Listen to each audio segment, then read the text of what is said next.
Salut! J'espère que vous allez bien. Moi, ça va au top. J'ai eu envie de faire un apéro super sympa. Pour ça, je me suis dit, si on faisait une petite fougasse. Et il y en a qui vont me dire, ouais Clémentine, c'est dur de faire une fougasse. Mais non, c'est pas dur de faire une fougasse. Ce qu'il faut, c'est un bon mix pain. Il se trouve que là, la gomme de goire est revenue sur le marché. Je me suis dit, si on s'amusait un petit peu à faire un mix pain avec de la gomme de goire et une fougasse avec ce mix pain.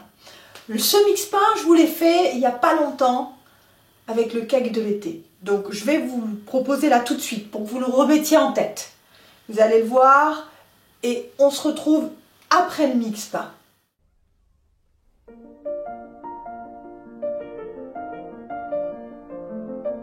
Alors je vous ai fait un mix pain avec de la gomme de goire. La gomme de goire, il paraît qu'elle est revenue là de façon plus stable sur le marché. Elle a des prix tolérables, acceptables, donc on y va pour ce mix pain. De quoi on a besoin?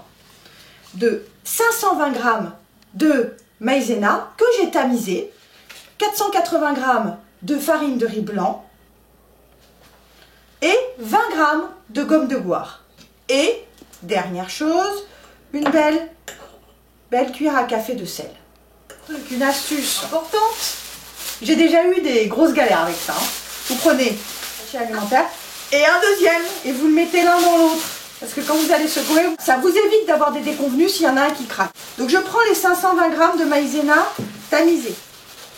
Et j'y vais. Les 480 g de farine de riz blanc.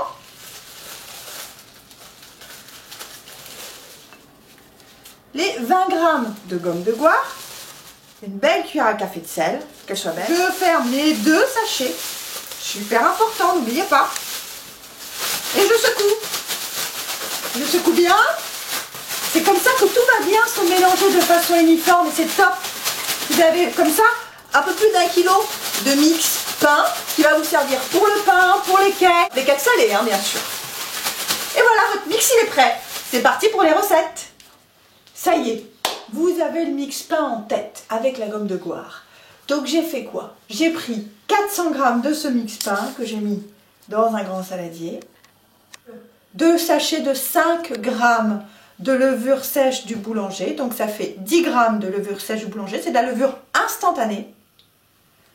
10 centilitres d'huile d'olive vierge extra.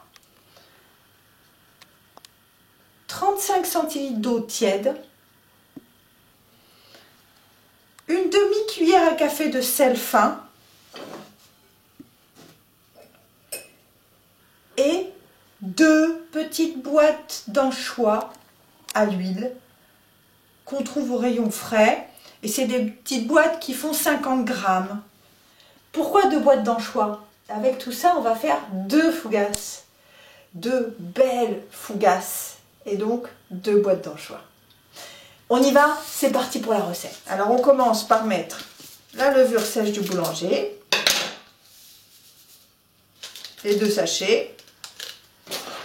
Je mélange avec la cuillère en bois. Les 10 centilitres d'huile d'olive que j'ajoute doucement, tout en mélangeant. « 35 centilitres d'eau tiède.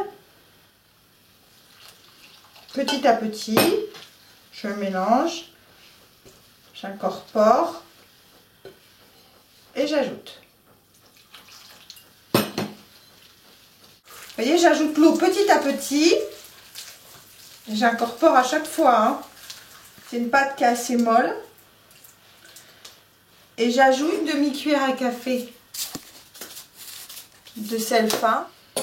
Et je mélange. Vous voyez, cette pâte qui est molle. Assez molle quand même.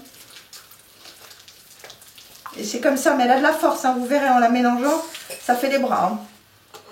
Donc maintenant, on va battre la pâte. On a besoin d'un fouet électrique avec les batteurs malaxeurs. Vous vous souvenez, je vous en ai déjà parlé. Dans tous les fouets électriques, il y a des fouets normaux et il y a des batteurs malaxeurs. C'est ça dont on a besoin. Si vous avez un robot ménager chez vous, vous mettez dans un robot ménager avec le crochet. Pendant 10 minutes, vous vous en occupez pas. Mais si vous n'avez pas de robot ménager, ça marche très très bien. Donc avec les batteurs malaxeurs pendant 10 minutes, et pour pas craquer, vous mettez un timer à 10 minutes. Et donc je vais allumer mon fouet entre vitesse moyenne et forte, et je vais appuyer 10 minutes. Et on se retrouve après les 10 minutes.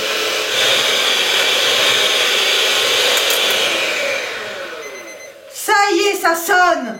Ça fait 10 minutes. Voilà, vous avez vu? Ça faisait 10 minutes. J'ai attendu aussi, vous allez patienter. Avec le timer, c'est plus facile. Donc les deux boîtes d'anchois, je les ai ouvertes. Maintenant, je vais sortir le contenu. J'ai bien sûr vidé d'huile, hein, j'ai retiré l'huile. Et on va couper les anchois en 3. Donc on peut y aller comme ça, à vue de nez.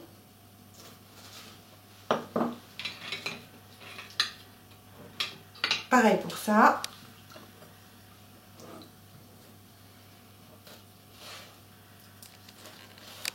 Voilà. Ma pâte est bien malaxée pendant 10 minutes. J'ajoute mes anchois coupés en 3 dedans. Répartissez-les un peu, puis après vous allez mélanger avec la spatule. Voilà.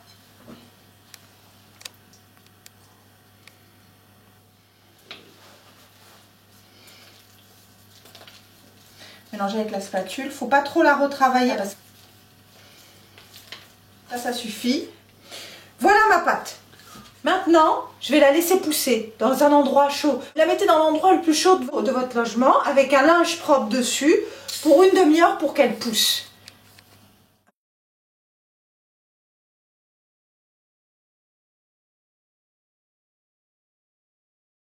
Pendant les 30 minutes où la pâte a poussé, j'ai fait d'autres trucs. Hein. Vous vous occupez, vous faites d'autres trucs. Sinon, 30 minutes, c'est long. Donc, vous faites d'autres trucs. Au bout de 30 minutes, tac, la pâte. Elle a commencé à pousser. Je vais la couper en deux parce que vous n'oubliez pas, on fait 2 fougasses avec ça. J'ai oublié d'abord, il faut que je farine ma plaque. J'ai mis du papier cuisson sur une plaque, la plaque du four, et je vais fariner. Vous prenez de la farine de riz blanc, hein. C'est pas la peine d'utiliser du mix parce que c'est un peu gâché du mix, quoi. Mais si vous voulez prendre votre mix, vous prenez votre mix, mais la farine de riz blanc, ça vous reviendra quand même de toute façon moins cher que tout le mix complet avec la gomme de bois. Voilà, donc j'ai bien fariné. Maintenant, je prends la moitié du pâton, parce que c'est ça qui va nous servir pour une fougasse. Je le mets là, vous avez vu, je ne le retravaille pas, j'y vais doucement. Cool, comme ça. Et ce pâton-là, qui reste, je vais le mettre au frigo pour pas qu'il pousse de trop. Je me farine les mains aussi. Sinon, ça ne va pas le faire bien. Et j'en farine un petit peu au-dessus. Et voilà, maintenant, j'étale doucement avec le plat de la main pour pas casser ma pâte.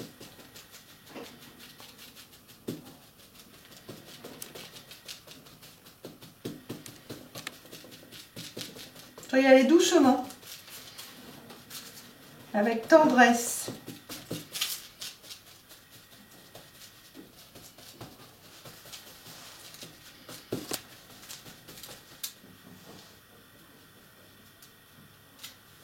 J'enlève la farine qui est en trop sur le dessus, comme ça, avec un pinceau. Donc ce pinceau, je le trempe dans de l'huile d'olive, parce que je vais légèrement, pour donner une petite couleur sympathique à cette fougasse.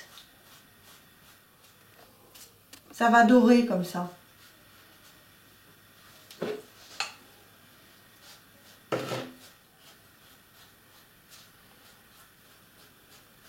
J'ai un couteau que j'ai trempé dans un verre d'eau tiède et je vais faire une incision.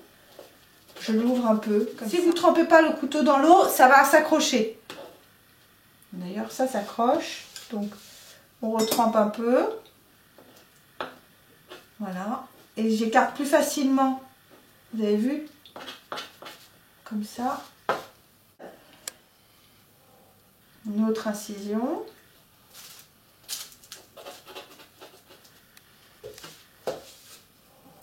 Tremper. Je fais 3 incisions. Parce que j'ai pas trop étalé ma fougasse. Je trempe dans l'eau. Et vous avez vu, j'écarte bien. Hein. Voilà. Et maintenant, je vais mettre cette superbe fougasse dans le four.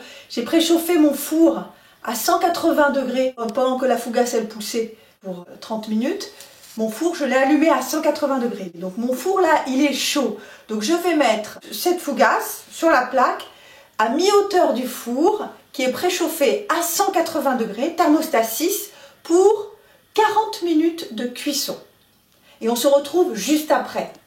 Ça y est, ma fougasse a cuit pendant 40 minutes. Je l'ai sortie, je l'ai mis sur une grille pour qu'elle respire et qu'elle s'aère un petit peu.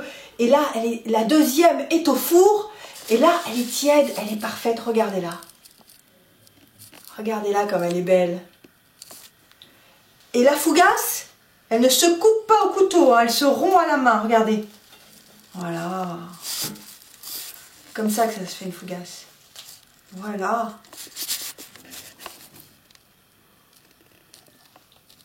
Vous avez vu? On voit les morceaux d'anchois, tout ça. Ah non, je vais la goûter, hein, parce que ça donne envie. Hein.